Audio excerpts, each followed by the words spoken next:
Would I normally get the Icon Pass? Sure. But with all that Gertrude's got going on, planning her wedding and whatnot, there's just no time. Do I regret not getting the Icon Pass? Yeah, right. Yeah, you do. You're cooped up here, losing your mind. That's not true.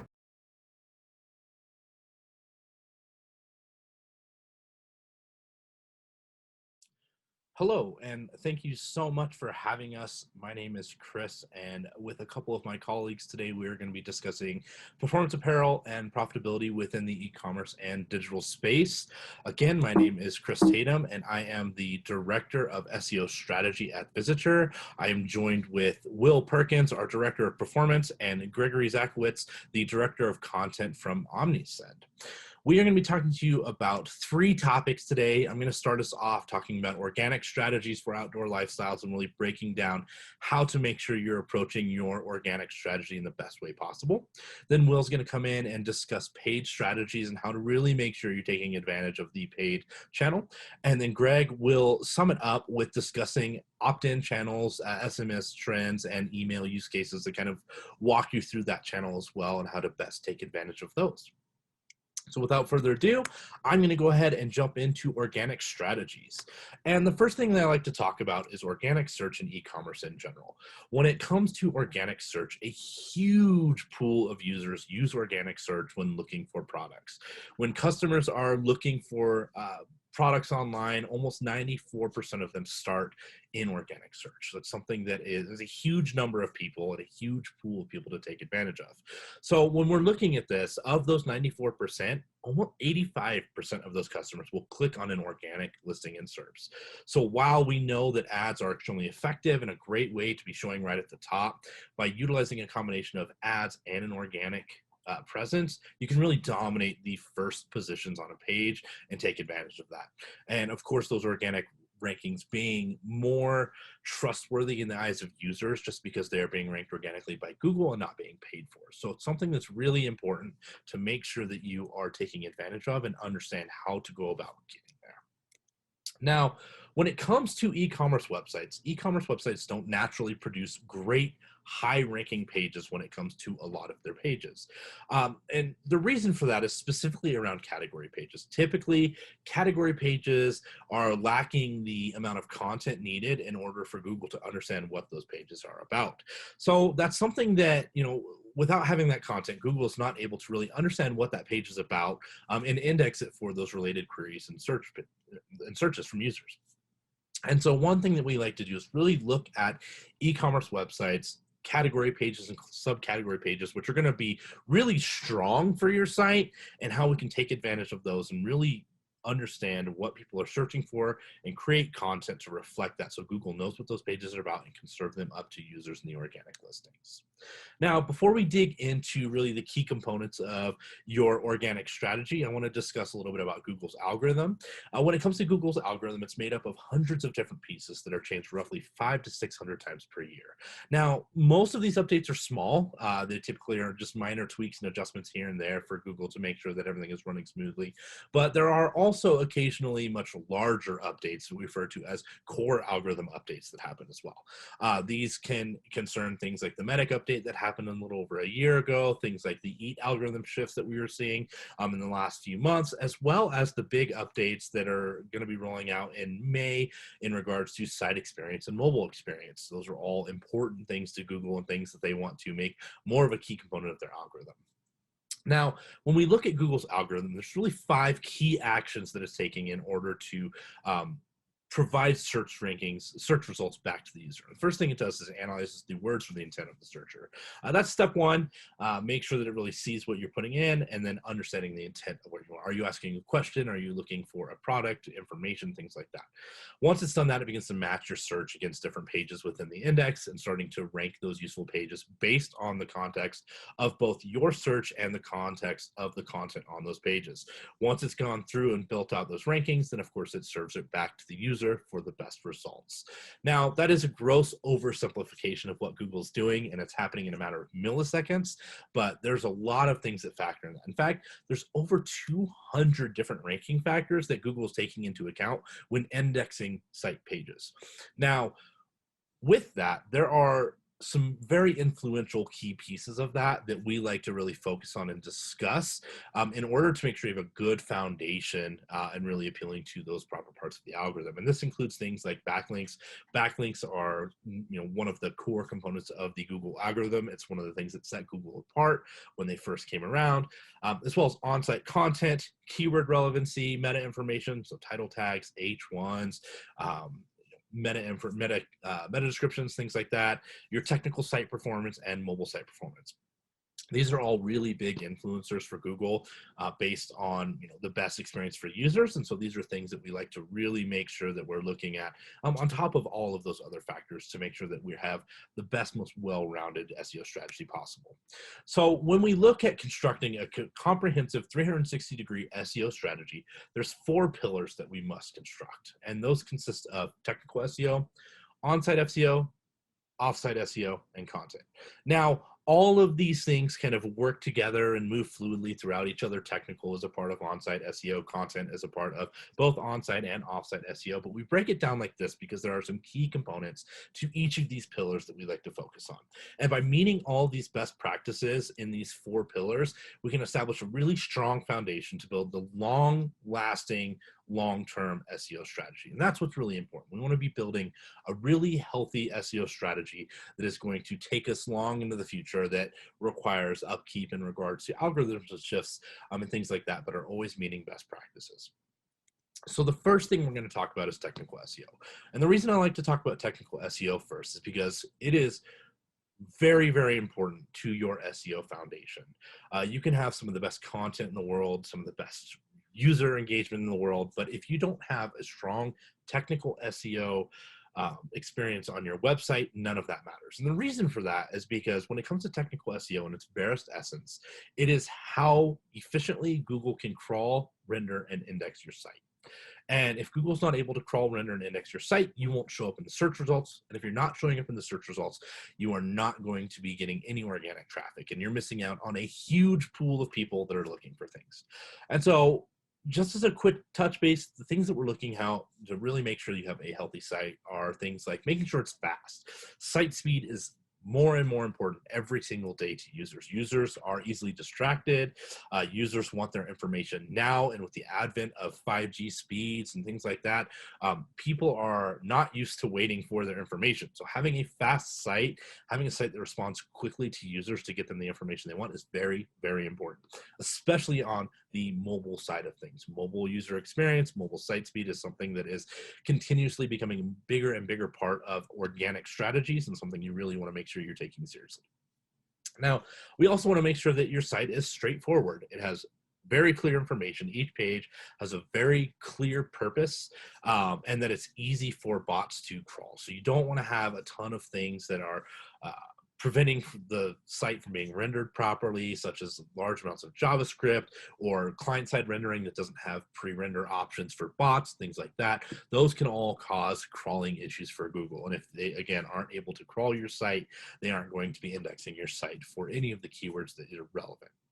On top of that, when it comes to e-commerce websites, you want to make sure that your website is secure. This includes all resources that your site is calling on in order to have full functionality. This is extremely important to Google. It's something that they have been pushing for a couple of years now, something they will continue to push, because especially with e-commerce websites that are collecting user information, addresses, credit card information, all of these things, it is extremely important to be as secure as possible. And so that's something that's also very, very important to your site health. We also want to make sure that your site is unique, both unique in HTML as well as the information on your site, and that it's organized intuitively. The hierarchy of your site is very important, because not only is that important for the users to be able to find what they need and navigate your site, it's important in how it reinforces the information to Google as well. And so typically when we look at the technical health of a site, we're looking at over 400 different questions, taking multiple hours to really dig in and understand what is going on in the site to make sure that it has the best technical health possible, so Google can crawl your site efficiently and quickly and index that information that you have listed on there. The next thing that we're going to talk about is on-site SEO. And what we're particularly going to talk about are the pieces of information like the title tags, the meta descriptions, the headers, our internal linking strategy. These are all very important things and really the initial flags that are signaling to Google what your individual pages are about. So these are important things to have and to be well thought out. So this is a very data-driven piece of your SEO strategy. You want to make sure that you're researching what people are looking for, the search trends that are going on, how is that relevant to your different pages, whether it's a category page, whether it's a blog post, an article, any of those things. You want to make sure that you use all the data possible to create beautiful semantic title tags that are telling a user and Google exactly what that page is about. Same goes in for the headers.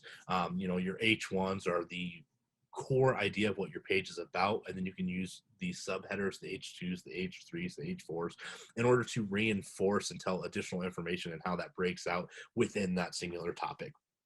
And your internal linking strategy, this really, again, like I said, reinforces the information through anchor text and things like that to really let Google know what those pages are about and how they relate to one another. These are all really important. Content also, again, falls into on-site SEO, things like on-page content, blogs, article, resources. We'll talk more about this when we get to that pillar specifically, but I did want to make sure that we touched on that as that is a very important piece of on-site SEO. The next piece we're going to talk about is offsite SEO. Offsite SEO was one of the defining pieces of Google's original algorithm. As I said, it's what set them apart from all the competitors early on in the digital space, and why Google had such a meteoric rise and has been the #1 search engine in the world since. And so because of that, it's something we have to be very, very aware of. Now, back in the day, there were black hat and gray hat tactics of, trying to get links everywhere you can, just throwing links in comments places, getting links put everywhere possible. Now, Google does not want to see that. Really, when we're looking at your offsite SEO and getting those external backlinks and things, what Google is looking at is how relevant are the links coming to your site? How relevant are the pages that are linking to your site? Is it information that makes sense for them to link back to you? And so what's really important is a strong, healthy, organic backlink presence. And by creating really good on-site and off-site content through guest posts and things like that, you can get a lot of people to link to you as an important source of information. Really, when Google looks at the backlink profile, they're looking at how many other authoritative sites are linking back to you. What kind of anchor text are they using to link back to you? Is that relevant to the information that you're talking about, as well as relevant to the content on the page that is coming from? These are all really important things. And some of the things we can do to really work our way in creating these organic and healthy backlinks are things like competitor analysis, finding where our competitors are being talked about and make sure that we become a part of that conversation. Really looking at how we're being talked about in social media, people that are linking to us, whether they're linking a really cool infographic that we created, or they're linking to a really cool pair of hiking boots that were just put up on the site and they're linking back to that, or even if they're just talking about the brand. Unlinked brand mentions are something that's becoming more and more important to organic strategies. Social media as a whole is becoming really important to organic strategies and really the organic conversations that are happening about your brands, about your products and things like that. So these are all things to really take into account when you're thinking about a really well-rounded SEO strategy. Your on-site, of course, very important to flag to Google what you're about, but making sure that others see value in the content and the information that you're sharing is just as important. The last piece that we're going to talk about is content. And content is such an important piece. As I said earlier, content is an important part of both on-site and off-site SEO, but it's so important that it warrants its own box to talk about. And when we're talking about content, what we really are talking about is kind of 5 key components to have good content. And those include in-depth content. So you want to make sure that you have very in-depth content that is highly focused on different categories, different topics. So for example, when you have a page for something like hiking boots, you want to make sure the content on that page is focused on hiking boots. You want to make sure that it's hyper relevant, because when Google is looking at what someone is searching for and when they're looking at that search query, if they see that you have 600, 800, 1200 words of content that are very focused on hiking boots, and they see other people linking to that page as a source of information for hiking boots, they're going to realize that you are an authority on hiking boots. And so that's very, very important to have that in-depth content to show that you know what you're talking about and that you are an authority on that topic. Now, on top of that, we need to make sure this content is user-friendly. So you'll see in the example here on the side, when you have a lot of content, you want to make sure it's broken out into very digestible chunks and pieces. So we have, images that help break it up. We have subsections that are breaking this information up, make it really easy to read, really easy to follow, and kind of get through the information. That's something that's very, very important. A lot of people don't think about the actual user-friendly part of content, but just having a block of text on a page is not engaging to users. So just as important as the information within that content is how that content is laid out and how do users engage with it. So very, very important. With that, we also want to make sure we have unique content. Unique content is extremely important because when Google's indexing pages, when it sees a site with 2 pages with very similar or duplicate content, it's going to look and say, well, these are the same thing, so I don't need to index both of them. And so typically what will happen is the page that's been around longer, that has had that information published first, is going to be the one that gets indexed, and the rest are all going to be pushed to the side because they are just repeat information, and there's no value in other places saying the exact same thing that have been around longer, that people are linking to and already talking about. So having unique content on all of those pages is extremely important, especially when it comes to products. If you're reselling products from different manufacturers, having unique category descriptions and category page content is going to be what differentiates you from the competition. Very important. On top of that, again, we talk about authoritative and trustworthy content. And just as it's important for other people to be linking to your content and having you as a part of that conversation, it's important to cite the information that you're using on your site. So by utilizing citations and showing evidence of all the things that you're saying, it's going to reinforce to Google that you do know what you're talking about. You're willing to show where you're getting this information, and you're being transparent to the users. That's very, very important. That type of transparency and honesty with users to show that you're presenting the best information possible and you're willing to show where you're getting that information is extremely important. So just as getting those external links coming in and showing that you are an authority on the site, it's just as important to be linking out to these different resources that you're utilizing and the things that you're talking about to show that you are doing your research and you're providing good information. The last piece there is really making sure the content is aligned with searcher intent. So we talked about our in-depth content being highly relevant and specific. Now, not only is it important for it to be highly relevant and specific, but you want to make sure that that content is in alignment with things that people are searching for. So if you're creating blogs and articles without researching what users are searching, you're not getting the full exposure that you could be getting. So really understanding what searchers are looking for, what trends are happening across the organic space, what people are talking about, and then creating content that is focused in those areas will help make sure that you are creating fantastic content that's appealing to users, and Google is going to be bringing you in to be the authority on that and show you ranking in the pages. So having that type of content and really making sure we hit these 5 key components with our content is extremely important to stand out. So in conclusion, kind of to wrap everything up here is, we have those 4 pillars of SEO. We have our technical SEO, laying the foundation, making sure that your site can be crawled well. We're talking about on-site and off-site to make sure that you are sending the right signals to Google as well as others sending those signals to Google. And then, of course, the content, which is such a key component of Google's algorithm and how they understand what those pages are about. I want to thank you guys so much. I appreciate you taking the time to hear, and I'm going to hand it off to Will to talk about the paid side. So Will, take it away. Awesome. Fantastic stuff, Chris. Thank you for sharing. I always learn something new when I have a chance to hear you speak.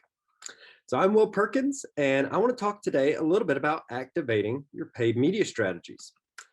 So we should really start with some context here at the top of the funnel, and understanding that we are specifically going to be speaking about the very top 2 sections of the funnel where audiences and content are going to come into play.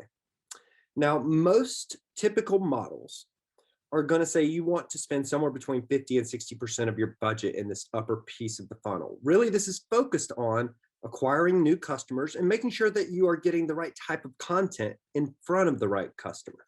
But we also need to be cognizant that there are different KPIs that we should be looking at to evaluate the success of this upper portion of the funnel.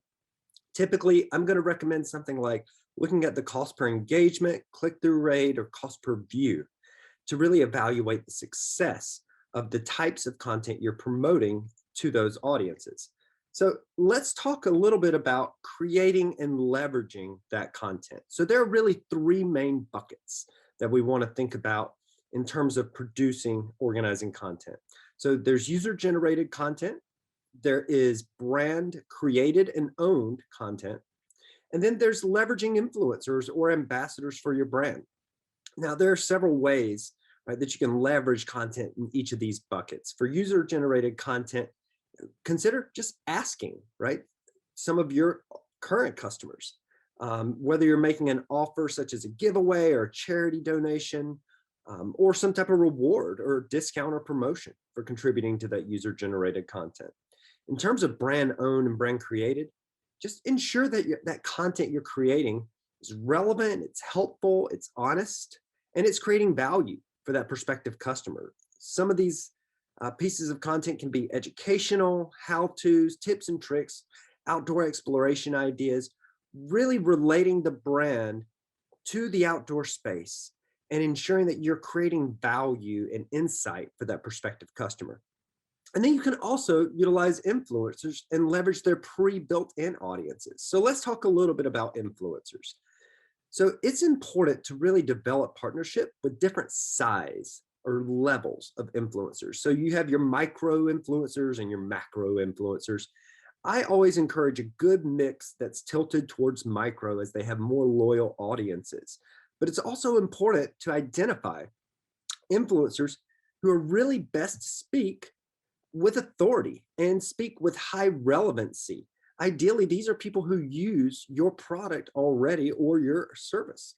And then be selective about who you choose. These are individuals who are going to represent your brand. So find people that you trust, who are going to be loyal and be good representatives of the brand. It's also really important before you start creating this content or selecting ambassadors to think about a few of these questions, right? Who is your audience?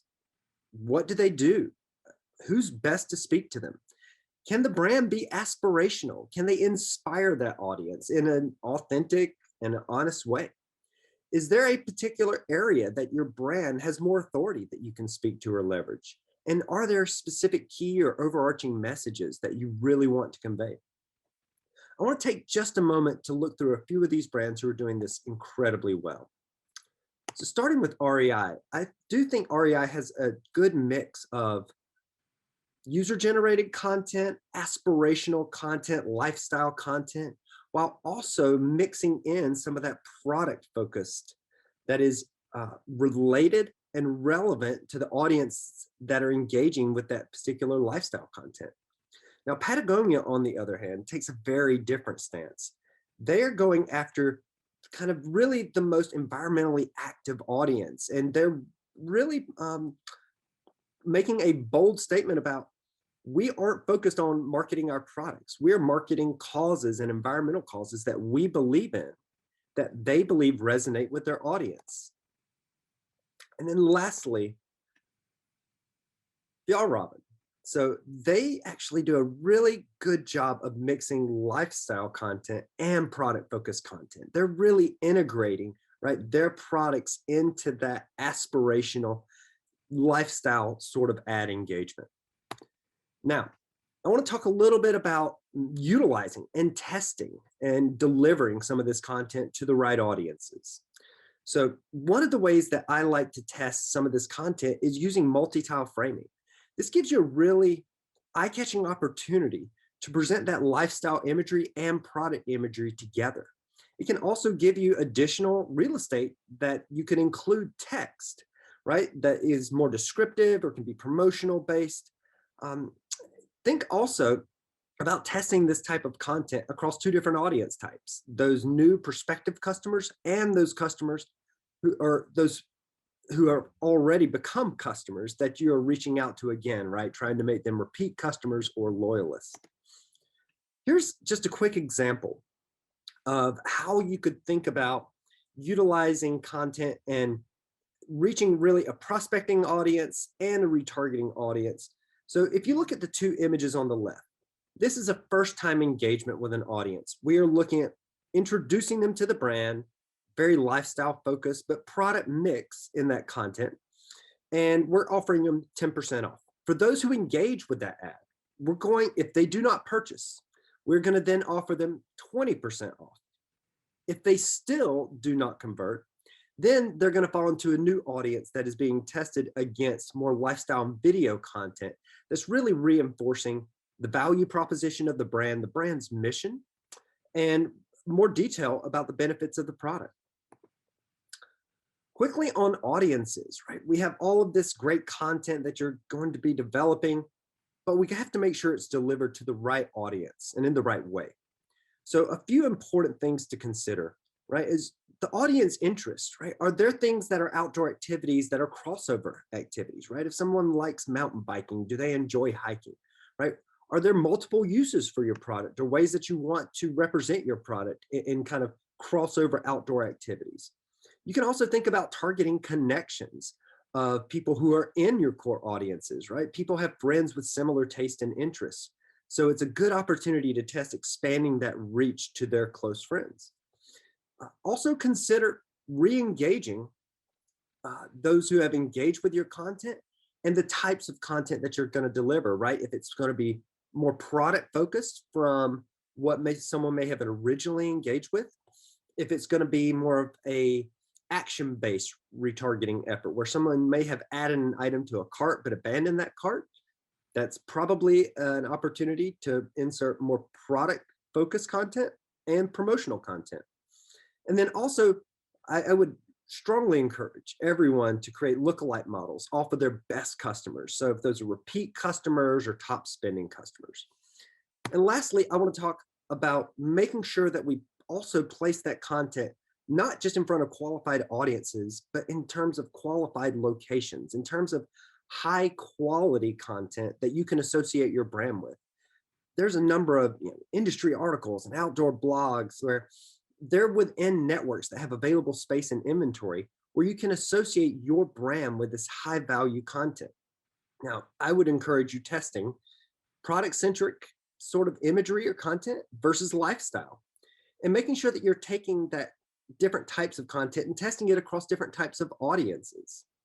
And then making sure that you are measuring, right, the impact, the engagement on product versus lifestyle across that prospective type of customer audience and a retargeting audience or an audience that you've already engaged with.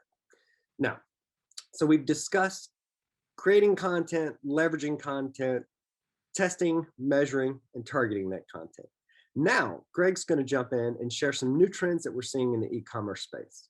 So take it away, Greg. Thank you, Will. Tons of great information there. And Chris before that as well. And like everyone else, we want to turn a marketing tactic into a holistic marketing program that drives revenue. So all these channels we talked about, all these strategies are not one-off strategies. They're things that ideally you want to work together. I'm going to cover mine from a slightly different angle, those opt-in channels we talk about. So my name is Greg Zakwitz. I'm a marketing strategist and director of content here at Omnisend. So Omnisend is an email and SMS marketing platform built for e-commerce businesses. So we send a lot of email, a lot of SMS, and a lot of web push messages through the course of the year. Last year, we put out a bunch of quarterly stat reports, including some event-specific ones. So we looked at how those performed as the pandemic set in, Black Friday, Cyber Monday. And just recently, we put out a year-end report that shows a year's worth of trends, looking over 10 billion emails sent, 31 million SMS and push messages. So we've identified some trends off there. We've also spoken to a bunch of our customers to see if those trends have carried over for them and how they're generating revenue. And this is what I want to talk to you today about, is ways they're doing it, the trends we've seen that coincide with those, and some opportunities to increase your sales in 2021. So opt-in channels, not surprisingly, perform really well. They always have, but you think about where you own that relationship. Customers opt into receiving emails or SMS. Really powerful. If you think about just Facebook and Apple arguing now about data, how to make targeting better and who's going to be left in the cold with Apple changes here, you don't have to worry about that with email. And that's really powerful. Now, with that comes behavior-based messaging. It's always performed well. So you think about things like automated welcome messages or cart abandonment, which is all based and triggered on consumer shopping behavior. Well, those things are really accelerating this year. And as more consumers turn online, they shot through the roof even more. And I don't think that's going anywhere. So that old analogy everyone always makes fun of, is email dead? I think email is actually just starting, right? We're just getting to the heyday of it, which is awesome. And then SMS adoption, it's been increasing over the years. Last year was really the breakout year for it. I think now it is now a must-have channel versus a nice-to-have channel. I'll talk a little bit about that in just a few minutes. Showing you how these things perform even better than just talking about it, because my voice isn't always the best here. So if we look at conversion rates through the entire 2020 quarterly basis, automation, web push messages, which is definitely the newer kid on the block, accelerated. They were high to begin with, but accelerated. And you might look at this and say, well, promotional campaigns, those are the ones you schedule on a normal Tuesday, or SMS, haven't really gone up that much. It's just because the other ones have gone up so incredibly much that SMS and promotional campaigns, they doubled year over year conversion rates. So campaigns wrapped up about 6.5%. It's crazy. And then we have these individual opt-in channels, email, SMS, automation. They work great independently, but you put them together and 3 or more channels in a single campaign converts 3 times as much here through the course of the year. And that can include retargeting and paid strategies as well. So what Will and Chris talked about earlier today. So again, we put everything together to make our sales increase in a holistic marketing campaign. Looking at some specific conversion rates to give you an idea here, we can see automated emails, campaigns at the very top. Those are the scheduled ones, 6.5%, which is a phenomenal number for the entire 2020. Your email campaigns get 6.5%. You're probably doing flips in your office, right? But if you look at the worst performing automated campaign last year, still performed better than a promotional scheduled message, which is really where the power comes in. We see the same thing from SMS marketing. So SMS, I said, had a breakout year last year. Think about it, almost 400% more messages sent last year than the year before. That is stellar. And you would think with a lot of that increase in send, performance a lot of times will degrade, not so much from a conversion standpoint. You can see it's accelerated every single month since Q3 of 2019, continuing through the end of the year 2020. So Q4, when we were seeing a lot of seasonal shopping, high email sends, even high SMS sends here, we see the performance continuing to go up. So it's a really good sign for SMS programs. And the same thing for web push messages. So definitely the newer kid on the block here. You can see Q1 2019, companies kind of playing around with it, dipping their toe in the water, figuring out how to do this, but that's somewhat settled out. Q2 this year, that pandemic set in and boom, companies started taking advantage of it. So we have one client who said, hey, let's play around with this. Let's figure out good places to use web push messages because you're not going to use them all the time everywhere. So abandoned cart makes total sense for them. $48 earning per message with those messages in their abandoned cart flow. So we're seeing these opt-in channels have really high conversion rates. This is from one of our customers here, the same one getting the $48 earning per message on the push message for abandoned cart. Look at the very top of that image though. 36% of their yearly email revenue from automated messages, 1% of their email sends. You want to talk about increasing sales without increasing workload. That's your golden standard right there. It's exactly what you want from it. So question becomes, how do we take this data? How do we take these stats? What is this company doing to make them so effective? And how do we apply it to our own channels to increase our sales this year? So what I want to walk through is a couple ideas here that are practical for you, that you don't need huge resources internally to execute. You could do one at a time that will pay dividends for your bottom line. So let's start with SMS. Everyone texts now. It's now a must-have channel, in my opinion, for to augment your marketing campaigns. Beauty thing here is it's not too late to start collecting them and build up your program. And your program doesn't have to be 100% perfect from day one. In fact, you can collect them without sending messages right now while you take time to build your program up. But collect them at the same time you're collecting email addresses. The cost to revenue, the ROI on it, phenomenal. I think when we get to this time next year, if you're not using SMS and you're an e-commerce business, you're going to be playing catch up a little bit and you're going to be losing some share to your customers. They want to communicate, again, opt-in channel. So they are saying, yes, I want to get SMSs from you. Let them communicate on the channels they want to communicate on. So here's some ways we can do that, right? The benefits of SMS are it's time sensitive. Most are read within the first 3 minutes. Some stats will show you 90%, but they are read within a very short period of time. Email, you might go 6, 8, 10 hours before they see that email. It's all up to the inbox. That everyone has their phones on them all the time, which means it's great for time sensitive things, flash sales, last minute reminders. We're going to expire your card. So all these great ways to do it, to engage there. You can do these different tactics well. You can drive to an email. Hey, check out our Black Friday sales, or check out our year-end clearance sales. More details in your email. So we drive them over there to increase cross-channel engagement. SMS only offers exclusive early sale access, whatever you want to do there, but provide some reasons for joining it. MMS, unlike SMS, is the image based of it. You don't have to use them. You can use them sometimes. Here's an example of an animated GIF in here as well. So the SMS will be the text and the link. The MMS is the image corresponding to it. So think about ways that image may supplement or complement the message you're sending. And again, you don't have to use it every time, but sometimes. Transactionals make sense, especially shipping confirmations. And of course, implementing SMS into the workflows, automated messages, better returns on you, but we're sending it to people who have opted into that channel so we can double our efforts there. Remember, 3 or more channels converts 3 times is better. So SMS, step 1, go ahead and do it and start playing around with it. And again, you don't have to be perfect from day 1. Now, automated messages last year, 2020, 10 billion emails we're looking at. 29% of all email orders came from automated messages, less than 2% of email sends. So the companies can never schedule a single message through the entire year, and they'd still have 29% of revenue coming in from your email channel. Think about your own program. What messages are you not automating, or could you optimize to maximize the sales you're driving while you're sleeping and not doing anything? And that's what we want to focus on. Now, the question becomes where to start, right? There's so many ways you could automate messages, so many different ones to do. We know you have probably limited resources internally. So I'm going to give you 3 to start with: welcome, cart abandonment, and browse/product abandonment. It's kind of 3 / maybe 4, but I'll walk you through that. So let's start real quick with welcome messages.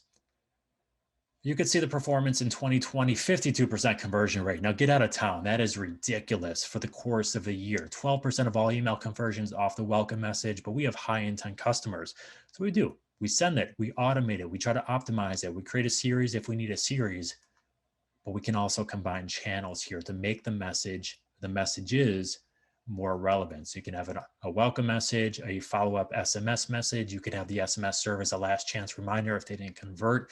Really, the possibilities are limitless, but we can add all these extra layers in to make that stream of messaging more impactful, more important, more relevant, and hopefully more profitable for you. Cart abandonment, always a popular one. A lot of times the most profitable message you send up a program. 34% conversion rate for the year. Nothing to sneeze at. That is phenomenal. Almost the same number of email conversions to the course of the entire year. These people have identified what they're shopping for. The trick is, how do we push them over that finish line? Well, this is a great idea where SMS really comes in, right? They might be abandoning a cart because they want to see if a discount's there. Well, maybe we treat them if they're in SMS, or maybe it's more time sensitive. It pings them back while they're looking at competitors to do some shopping with there as well. And then you have all these extra layers you can do. So you can look at cart value and split it, or the purchase history of the consumer. Hey, they've never purchased before. They're on our SMS program. Let's send them an SMS here versus an email, or follow up with an SMS. You have so many customization channels here, or options with cart abandonment. You can really customize these messages for anyone. And here's one from a client we looked at before, but abandoned cart push notifications, we look at almost a 5,000% lift in revenue per message compared to email. They have SMS, push, and email into a single workflow. They tested against email only workflows for cart abandonment. No surprise, 117% increase in revenue by combining those channels. Again, you're not going to send it unless they opt into the channel, so they're telling you what they want to hear. And then finally, browse and product abandonment. It's a great one. This is considered targeting window shoppers. They're shopping for something, they're on a page or a product of your site, but they never actually cart a product. Well, we can send emails to these customers and try to drive them back, keep them engaged in that shopping journey. So product abandonment, Quite simply, they're reviewing a specific product you set an automation for, and you can trigger a message, browse, category. You can see the results and the metrics through 2020, very similar with open rates, click rates, and conversion rates, all great metrics there. And again, we have so many options for crossing and mixing the channels you want to use here, from email to push to SMS, what you want to do here. So think about setting these up for high traffic items or high traffic categories you have on your website. Consider your incentivization strategy. Do I incentivize? Do I not? Maybe I incentivize with a push message, but not an SMS or email. I just want to get them back into the fold. So many options for you. So that was a quick and dirty 3 places to start to optimize, to automate the workflow, to add in different opt-in channels to your automation. What does it all mean for you? Or what can it mean for you? Well, here's a client of ours. They're a fashionable equestrian apparel company. They're like most other companies. They don't have 20 people doing their email or an SMS programs, right? So all hands on deck, but they want to maximize their sales in their workdays. So they came on the Omnisend and said, okay, you're telling me automation's great. Let's go ahead and start implementing these things. And you could see they were busy. Welcome messages, cart, product, post-purchase, right? All these things. And that post-purchase is important. That's going to drive your customer retention. They also said, we're going to do some workflow splits and we're going to add some SMS to some of these workflows. And we're going to try it out. Well, here's what they're seeing. 23% of their yearly email revenue and 4% of their email sends. So you're seeing these numbers are being very consistent throughout the course of a year for across the board and for specific retailers. And this is the gold standard. This is what you want to do. 25, 30% of your email revenue driving on a few percent of your sends because of the automation. And here are just some general metrics for some of their other programs. So welcome, revenue per email, cart, revenue per email, revenue per message, products, same thing. Look at the large chunks of their automated revenue coming on these 3 messages alone. So this is why I recommend starting with these. They're highly engaged with the shopping journey, high intent, high conversion opportunities there, but they can certainly work for you. And again, we combine these with everything else, and you're going to increase sales in 2021 and beyond. And that's the beauty of it. And you start focusing on retention at that point. So overall, you've heard a lot of information today. Hopefully you've heard a lot of things that you can actually hang up, stop watching this webinar, and then go actually implement and start increasing sales right away. Remember, all these strategies are great alone. They work even better when you combine them all. So organic, paid, opt-in channels, and try to automate and maximize your resources and revenue wherever you can. So if you have any questions for Chris, for Will, or for myself, here's some contact information: omnisend.com, visiture.com, email addresses here. It looks like all first name at the company. So pretty nice and easy to remember here, but it's right here. Feel free to reach out to us directly with any questions. We'll be more than happy to take those, get your response, and if we're not the right person, facilitate those to someone who will be able to answer those for you. So thank you very much for your time today. From Chris, Will, and myself, we appreciate your time. We hope it was valuable for you, and have a very successful 2021. So this year, I thought, why not get into shipbuilding instead of getting an icon pass? I just find shipbuilding so relaxing. Definitely don't regret not getting an icon pass. Shipbuilding's way better.